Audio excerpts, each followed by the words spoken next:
प्रहारचा उमेदवार दिला, नंतर राष्ट्रवादीचे संजय खोडके ते पण नाराज झाले. माझ्या विना परवानगी तुम्ही बॅनरवर फोटो कसा छापला, म्हणजे अनेक घटक पक्ष नाराज आहे. तर यांना कशी समजून घालणार? नवनीत राणाईच्या उमेदवारीला माननीय एकनाथजी, माननीय अजितदादा, घटक पक्षाच्या 11 सर्व महाराष्ट्राच्या नेतृत्वाने मान्यता दिली आहे. भारतीय जनता पक्षाने त्यांना तिकीट दिलं आहे. ते आता महायुतीचे अधिकृत उमेदवार आहे.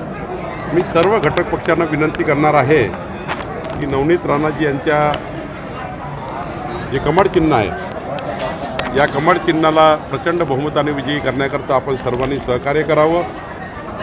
शेवटी महायुती ही मजबूतीची आहे. या महायुतीला कुठेही गालबोट लागणार नाही. त्यामुळं मला अपेक्षा आहे की थोडी मोठी नाराजी असतात जेव्हा नवीन उमेदवार असतं. अपेक्षित त्या ठिकाणी आपल्याला असतं की आम्हाला उमेदवारी मिळावी, आम्हाला उमेदवारी मिळावी.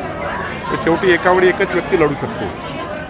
त्यामुळं मला वाटतं की सर्वांचं समर्थन मिळेल. सर, भाजपमध्ये पण खूप नाराजी आहे नवनीत राणाच्या उमेदवारीवर. भारतीय जनता पक्षाचा एकही कार्यकर्ता नवनीत राणाईच्या उमेदवारीची नाराज नाही. कारण भाजपा कार्यकर्त्यांनी मोदीजींच्या गॅरंटीवर विकसित भारताचा संकल्पाला साथ देण्याचा निर्णय केला आणि भारतीय जनता पार्टीचा कार्यकर्ता समर्पित आहे. आमचा कार्यकर्ता महाराष्ट्रात कुठल्याच सीटवर नाराज राहणार नाही. काही थोडी मोठी नाराजी त्या विधानसभेत त्या लोकसभेत असतं, पण एकदा पक्षाचा निर्णय झाला, भाजपाचा कुठलाही कार्यकर्ता हा पक्षविरोधी विषयामध्ये जात नाही. सर, महायुतीच्या जागांचा तिढा सुटायचा आहे. साताऱ्यामधनं काँग्रेसकडनं जे आहे ते पृथ्वीराज चव्हाणांना उमेदवारी मिळणार, परंतु उदयनराजेंच्या उमेदवारीचं काय झालं ते दिल्लीत देखील गेले होते. लवकरच महायुतीचे उमेदवार जाहीर होणार आहे. 4-5 सीटवरच त्या ठिकाणी चर्चा सुरू आहे आणि मला वाटतं काही प्रॉब्लेम नाही. 10 मिनिटाच्या बैठकीत सारं संपू शकतं, इतकं क्लिअर आहे. पण आमची चर्चा करून कुठली गोष्ट करायची हा निर्णय झाला आहे. एकामेकाला विश्वासात घेऊन देवेंद्रजी, अजितदादा आणि एकनाथजी तिघही एकामेकाला विश्वासात घेऊन काम करत आहे. एकामेकाशी चर्चा करून पुढं जात आहे. एक सीटवर अभ्यास करत आहे. त्यामुळं आम्ही 51% मतं घेऊन जिंकण्याची तयारी करतो आहे. 45+ तयारी करतो आहे. त्यामुळं आमचा आत्मविश्वास आहे की जनता आम्हाला साथ देईल. आम्हाला घमंड नाही आहे, पण जनतेवर विश्वास आहे. मोदींची गॅरंटी आहे, विकसित भारताचा संकल्प आहे. त्यामुळे आम्हाला मतदान होईल. वाशिम यवतमाळमध्ये 3 दिवस राहिलेत अर्ज भरायला, अजून देखील तिथं उमेदवारी जाहीर झाली मला वाटतं एकनाथ शिंदेजी लवकरच तिथला निर्णय घेतील.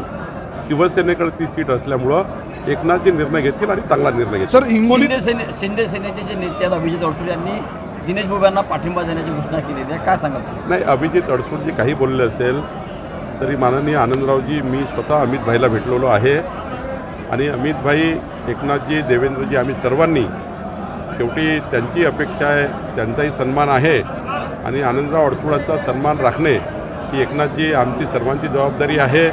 त्यामुळं सन्मानपूर्वक आनंदराव अडसूळजींना त्या ठिकाणी आमचं केंद्रीय आणि राज्याचे नेतृत्व त्यांचा मान सन्मान, त्यांची उंची राखेल असा मला विश्वास आहे.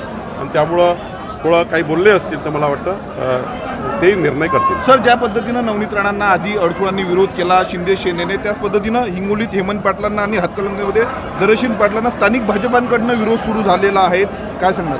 काही वेळेपुरता विरोध राहील. शेवटी जेव्हा अंतिम होतं तेव्हा शेवटी निर्णय होतो विकसित भारताचा, निर्णय होता मोदींच्या गॅरंटीचा. शेवटी मतदान कशाकरता पाहिजे आहे? कोणा व्यक्तीकरता मतदान नाही आहे. तर मतदान हे देशकल्याणाकरता, राष्ट्रकल्याणाकरता आहे, विकसित भारताकरता आहे. आणि त्यामुळं आमचे कार्यकर्ते काही दिवस जरी काही बोलले असतील तरी ते सुद्धा आमच्या महायुतीच्याच उमेदवाराचं मतदान होईल. प्रचंड ताकदीने 51% मतं घेऊन आमचे सर्व उमेदवार निवडून येतील. राष्ट्रवादी काँग्रेस असेल तिथे आम्ही सर्व मदत करू. जिथे एकनाथजीचे उमेदवार असेल तिथे आम्ही 100% मदत करू. एकही माणूस आमच्या विरोधात जाणार नाही. आणि जिथे भाजपा असेल तिथे एकनाथजी, अजितदादा आणि महायुतीचे लोक मदत करतील. आम्हाला कुठली शंका नाही.